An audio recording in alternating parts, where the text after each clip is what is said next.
ఉపాధ్యాయులు బోధన విద్యార్థుల క్రమశిక్షణ పట్టుదల కృషి సంకల్పంతో పాటు ఉన్నత శిఖరాల వైపు అడుగులు వేయడానికి తమ బోధన విద్యార్థులకు దోహదపడ్డాయని రవీంద్ర భారతి కరెస్పాండెంట్ దేప పద్మారెడ్డి ఉపాధ్యాయులు అనిల్ రవీందర్ రెడ్డి కాలిక్లో ఉన్నారు. Ravindra Bharati high school 2003-2004 10th batch విద్యార్థులు పూర్వ విద్యార్థుల ఆత్మీయ సమ్మేళనాన్ని ఆదివారం స్థానిక పీపీఆర్ ఫంక్షన్ హాల్లో ఉపాధ్యాయులు ఏర్పాటు చేసి జ్యోతి ప్రజ్వలన ప్రారంభించారు. కార్యక్రమానికి ముఖ్య అతిథిగా దేప పద్మారెడ్డి హాజరై సందర్భంగా ఆయన మాట్లాడుతూ కాలంతో పాటు విద్యార్థుల జీవితాలు కూడా మారిపోయాయని, చిన్ననాటి తరగతి గదిలో చిన్నారులు చిలిపి చేష్టలను ఉపాధ్యాయులుగా మందలిస్తూనే భవిష్యత్తులో జీవిత పాఠాలను నేర్పించామని తెలిపారు. 20 సంవత్సరాల తర్వాత మహోన్నతంగా ఎదిగిన విద్యార్థులను చూస్తే తన పాఠశాల విద్యార్థులు అందనంత ఎత్తుకు ఎదిగారనే సంతోషం మాటలో చెప్పలేనిదిగా ఉందని తెలిపారు. కార్యక్రమంలో ఉపాధ్యాయులు అనిల్ రవీందర్ రెడ్డి కాలిక్ విద్యార్థులు మరియు నేనావత్ చందర్ సుహాసిని బ్యాచ్ విద్యార్థులు పాల్గొన్నారు. నల్గొండలో కంప్లీట్ చేశాను ఎస్ఆర్టీఎస్ కాలేజ్లో. దాని తర్వాత కంప్లీట్ అయ్యి ఇది చదివింది చాలు, ఇంకా చదవద్దు అని డిసైడ్ అయినాను. ఇంజనీరింగ్ చేస్తున్నప్పుడే ఇంత చదవలేము, అవసరం లేదేమో, ఏదైనా చిన్న జాబ్ వస్తే చాలు అని అనుకున్నాను. దాని తర్వాత వచ్చేసి ఎంటెక్ కూడా కంప్లీట్ చేశాను. ఎంటెక్ చేసే ముందు ఒక జాబ్ కావాలి అని ఒక అసిస్టెంట్ ప్రొఫెసర్గా కాలేజ్లో చేరాను. అక్కడనే కంటిన్యూ చేస్తూ పీజీ చేశాను ఎంటెక్. ఆ ఎంటెక్ కంప్లీట్ చేసినాక మళ్ళీ కాలేజ్లో కంటిన్యూ చేసి ఇది అసిస్టెంట్ ప్రొఫెసర్గా. దాని తర్వాత మళ్ళీ పిహెచ్డి అడ్మిషన్ తెచ్చుకున్నాను ఉస్మానియా యూనివర్సిటీలో. సో ఈ ఇయర్ కంప్లీట్ అవుతుంది. అండ్ ముందు వచ్చేసి నేను ఇదే ప్రొఫెషన్లో ఉన్నాను, టీచింగ్ ప్రొఫెషన్లో. కాబట్టి మన సార్ వాళ్ళు చెప్పింది ప్రతి పాయింట్ అది చాలా ఇంపార్టెంట్. నేను స్టూడెంట్స్ చెప్పేటప్పుడు అవే మైండ్లో పెట్టుకొని పిల్లలకు అదే చెప్తాను. ఎన్నిసార్లు చెప్పినా పిల్లలు ప్రజెంట్ ఉన్న పిల్లలు పట్టించుకోవట్లేదు. ఇంకా మా కాలేజ్ పిల్లలు చెప్పాల్సిన అవసరమే లేదు. అంటే క్లాస్లో వాళ్ళకు క్వశ్చన్ ఆన్సర్స్ ఇంపార్టెంట్ క్వశ్చన్స్ ఇస్తే సరిపోతుంది. ఇంకా ఎవరైనా చదువుదాము ఇట్లా మోరల్గా చెప్దాము అంటే వినే స్టేజ్లో పిల్లలు లేరు. From bottom of our hearts. Now, we would like to hear your valuable words, sir, after a long time. So, we will begin with our principal, sir, Sri Padmareddy sir garu. Sir, we invite you to share a few words with us. To share a few words. I am over the moon on this occasion after a long period. So, actually today I am unable to attend due to some other reasons, but only because of your love and affection, your respect, I tried my level best. Okay, ప్రతి ఒక్కరు చెబుతూ మీ మాటలు విన్న తర్వాత చాలా జీవితానికి సంబంధించిన జ్ఞాపకాలు పదిలంగా ఉంచుకోవడానికి సమయం దొరికింది అనిపించింది. మీ మాటల్లో అంటే ఆగోస్ట్ చేసిన ఏమన్నా చెప్పి పనులే కావచ్చు, సందర్భానుగుణంగా టీచర్లు కొట్టడమా, తిట్టడమా, మందలించడమా, బుజ్జగించడమా, ఏది చేసినా మీ భవిష్యత్తు బాగుండాలని ఒక తాపత్రయం, అంతకుమించిన వేరే స్వార్థం లేదు. దాన్ని యథావిధిగా అందరూ స్వీకరించి మమ్మల్ని కూడా మన్నించుకొని మీ వాడిగా అందరూ మనసులో పెట్టుకొని మమ్మల్ని ఇన్వైట్ చేసినందుకు, అందరూ వివిధ స్థాయిల్లో మీరు మంచి పొజిషన్లో ఉన్నందుకు ఒకసారి అందరూ రీకాల్.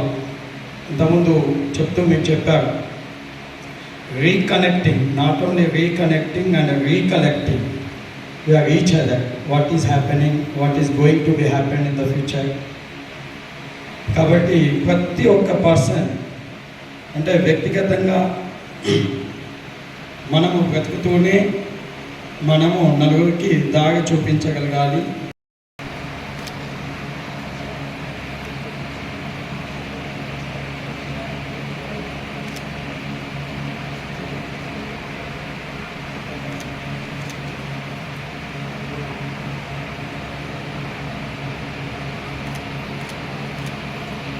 చక్కటి కార్యక్రమాన్ని నిర్వహించి ముఖ్యంగా అందరికంటే సంతోషకరమైనటువంటి విషయం ఏమిటంటే మా దగ్గర చదువుకున్నటువంటి ఈ విద్యార్థులు ఎంత పై స్థాయికి ఎదిగారని మేము చాలా చాలా చాలా సంతోషిస్తున్నాం.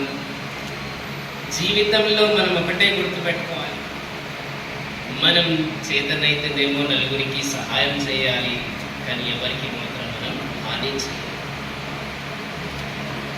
మనకు చదువు నేర్పినటువంటి తల్లిదండ్రుల పేర్లు కానివ్వండి, మన తల్లిదండ్రుల పేర్లు కానివ్వండి, మనకు చదువు చెప్పినటువంటి ఉపాధ్యాయుల పేర్లు కానివ్వండి, జీవితంలో నిలుపుకునేలా చేయాలి, పేరును పై స్థాయికి తేవాలి కానీ కింది స్థాయికి తేవాలి. ముఖ్యంగా నేను మోడల్ స్కూల్లో చేస్తున్నాను. మా ప్రిన్సిపల్ ఇప్పటికి కూడా అంటారు, సార్ మీ స్టూడెంట్స్ ప్రతి డిపార్ట్మెంట్లో ఉన్నారా, ఎక్కడికి పోయినా కానీ నా పిల్లలు నమస్కారం సార్ అంటూనే ఉంటారు. కూర్చోబెట్టి పని చేస్తారు. ఫర్ ఎగ్జాంపుల్ రెవెన్యూ డిపార్ట్మెంట్ పోయినా కానీ, ఆర్టీఓ సార్ దగ్గరికి వెళ్ళినా కానీ, బ్యాంకులకు వెళ్ళినా కానీ, డిఓ ఆఫీస్కి వెళ్ళినా కానీ, ఎక్కడికి వెళ్ళినా కానీ ప్రతి డిపార్ట్మెంట్లో మన విద్యాభారతి స్కూల్లో చదువుకున్నటువంటి పిల్లలు. ఇది మాకెంతో సంతోషం. మా దగ్గర విద్యను అభ్యసించిన మీరందరూ కూడా వివిధ రంగాలలో బాగా ఉన్నతంగా ఉండి వివిధ రంగాల్లో సెటిల్ అయిపోయి వివిధ రంగాల్లో మీ యొక్క సముచిత స్థానాన్ని సంపాదించి ఇంకా కొంతమంది రవీంద్ర సార్ చెప్పినట్టుగా అప్గ్రేడ్ అవ్వడం కోసం తాపత్రయపడుతూ ఇంకా చదువులను కొనసాగిస్తూ ఇంకా ఉన్నత లక్ష్యాలను ఉన్నత శిఖరాలను చేరుకోవడానికి మీరు చేస్తున్న ప్రయత్నం అమోఘం. సో ఎందుకంటే ఇప్పుడు నాకు మేము అందరు చూడగానే అనిపిస్తుంది, మా వెంకటేష్ కానీ కరుణాకర్ సీను గింత లాగులు వేసుకొని తిరిగిన అబ్బాయిలు వీళ్ళందరూ ఆ మెమరీస్ మీరు ఇక్కడ కూర్చున్నప్పుడు అవన్నీ కూడా గుర్తొస్తున్నాయి. మేబీ 10th క్లాస్లోనే అనుకుంటా, వెంకరెడ్డి స్టడీ అవర్లో మార్నింగ్ అవర్స్లో కూర్చున్నప్పుడు మనకు ఫుల్ ఫీవర్ వచ్చింది. వెంకరెడ్డికి చాలా భయం, స్టార్టింగ్లో కూడా నిలబడాలంటే వెంకరెడ్డికి భయం, అబ్బాయిలలో అమ్మాయిలలో తైసీన్కి భయం. తైసీన్కి వచ్చాను అడుగుతుంటేనే వణుకుతుంటే అమ్మాయి కింద పడుతుందేమో అనుకోవాలి. అయితే వాడు స్టడీ అవర్లో కూర్చుంటే మనకు ఫుల్ ఫీవర్ వచ్చింది కానీ చెప్తలేడు, స్టడీ అవర్లో కంటిన్యూ చేస్తుండు. అప్పుడు ఈ కరుణాకరు వెంకటేష్ సీను ఊరికొచ్చి, సార్ వెంకరెడ్డికి జ్వరం వచ్చింది సార్, కాలుతుంది సార్, వానికి బయటికి బాగా షగలు వస్తున్నాయి సార్ అని అప్పుడు చెప్పిండు. కానీ వాడు చెప్పుకోలే పాపం. అప్పుడు వాడిని హాస్పిటల్ తీసుకుపోయి ఆ ఎర్లీ అవర్స్ చూయించేస్తే అంత ఇక్కడ ఎందుకు చెప్తున్నా అంటే వెంకరెడ్డి విషయం అంత కమిట్మెంట్, అంత నిబద్ధతతో, అంత నిజాయితీతో, అంత కాన్సన్ట్రేషన్తో చదివారు కాబట్టి, చదువుపై ఉన్న అపేక్షతో మీరంతా ఆ విధంగా ముందుకు వెళ్ళారు కాబట్టి మీరు ఈ విధమైన స్థానంలో ఇప్పుడు ఉన్నారు. సో ఇప్పుడు నవేడేస్ ఇప్పుడు జరుగుతున్న ఎడ్యుకేషన్ వేరు, మీరు చదువు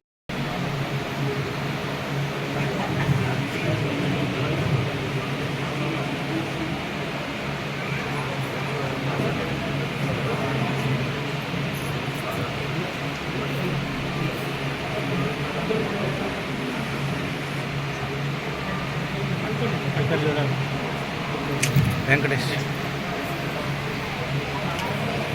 అన్న కొద్దిగా ఇక్కడ జరగండి అన్న.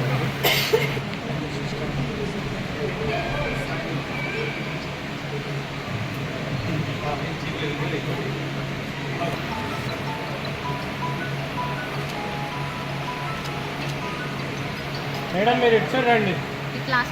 వెయిట్ వెయిట్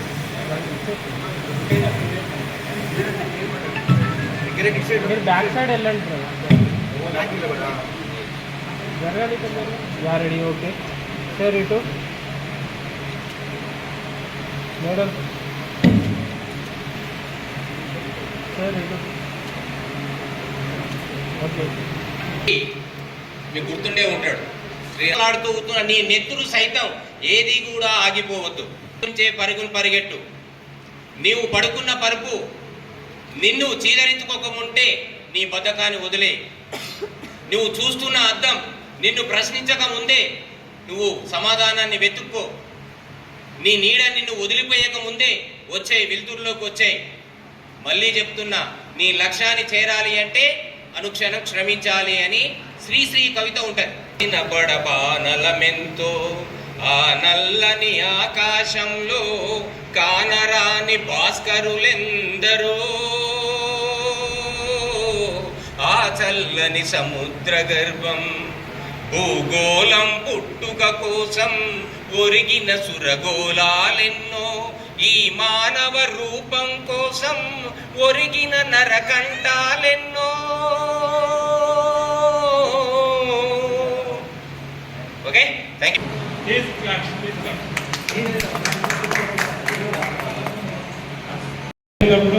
జస్ట్ నాకు స్కూల్కి వెళ్తున్నాను, చదువుతున్నాను అనే కాన్సెప్ట్ వస్తే బాగా చదువుకోవాలి, ఓ ర్యాంక్ తెచ్చుకోవాలనేది ఇందులో నాకు లేదు. బట్ నేను 7th క్లాస్లో మన క్లాస్లో 30 మంది అనుకుంటా, నాకు వచ్చింది 29th పొజిషన్, 361 మార్క్స్ వచ్చినాయి. జస్ట్ ఫస్ట్ క్లాస్కి 1 మార్క్ ఎక్కువ వచ్చింది. అదే టైంలో మనం 7th ఉన్నప్పుడు 10th బ్యాచ్లో సురేష్ అని ఒకరు ఉండేవాడు. సో అతనికి టాప్ మార్క్స్ వచ్చినాయి. అతనికి మన స్కూల్లో సన్మానాలు ఇవన్నీ చేస్తూ ఉన్నారు. అది నాకు చాలా ఇన్స్పైరింగ్ అనిపించింది. సో మనం చదివితే ఇలాంటిది ఒకటి జరుగుతుంది. సో ఇలా మనల్ని ఎంకరేజ్గా తీసుకుంటారు, మనల్ని పొగుడుతారు అనేది ఒకటి నాకు ఐకానిక్గా పడిపోయింది. అంటే అలా సడన్గా ఒకటే రోజు అయితే నేను నెక్స్ట్ డే బుక్ చదువుకొని నెక్స్ట్ సెమిస్టర్లోనే నెక్స్ట్ ఎగ్జామ్స్లో ఫస్ట్ ర్యాంక్ అయితే నాకు రాలేదు. స్లోగా ఇంప్రూవ్ చేసుకున్నాను 8th 9thలో. సో 10th క్లాస్కి వచ్చే వరకు మీ అందరికీ తెలుసు 3rd పొజిషన్లో వచ్చాను 514 మార్క్స్తో.